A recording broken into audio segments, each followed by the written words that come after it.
Мадумаров бир кезде 10 ай вице-премьер болуп иштеп койгон экен. Ушул кезге чейин артымдан ыркырашат. Эмне кылып койдуң деп. Боронов 10 жылдан бери жүрөт. 10 жыл. Бирөө да сурабайт эмне кылып койдуң деп. Эмне үчүн? Кандай дейсиз? Себеп ал жигит коркунучсуз. Бийликке коркунучу жок. Жүрө берет мында эт менен челдин ортосунда жүргөндөр жүрө беришет. 10 ай Мадумаров бир жерде иштеп койсо, 10 жылдан бери кыйкырып атат. Эмне кылып койду?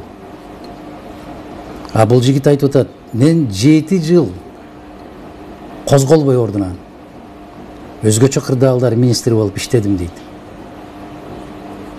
17 жылдан бери биринчи вице-премьер министр. Бирөө да суроо берген жок, эмне кылып койду. Тескерисинче, баягы жалдама депутаттар кече ыйлап, бактылуу болуп, эстери танып кала жаздады го, нашатыр спирти менен өздөрүнө келтирип, шунчалык толкунданып кетишти кубанычтан. Ар бир нерсенин чеги болот. Сиз эң татыктуусуз.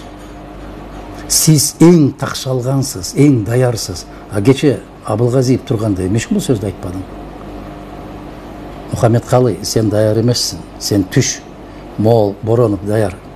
Ушуну коелу деп неге айтпадың садаган? Логика кайда?